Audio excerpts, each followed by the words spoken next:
Hey, in this video, I will show you how to mute notifications on Discord or how to basically Discord app notifications mute tutorial that you can use on any iPhone and on any Android device. So make sure you watch the video all the way until the end. Before we start, just give the video a like for the YouTube algorithm. Each like helps out the channel a lot. Subscribe if you're new. We just hit 13,000 subscribers. So what you want to do is just go on the Discord app.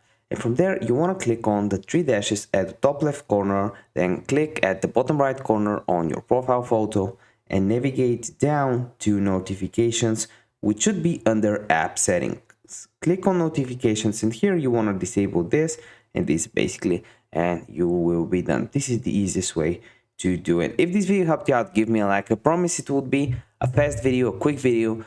If you appreciate it, subscribe. We're actually uploading hundreds of videos just like this every single week. And I want to see you in the next video. Bye.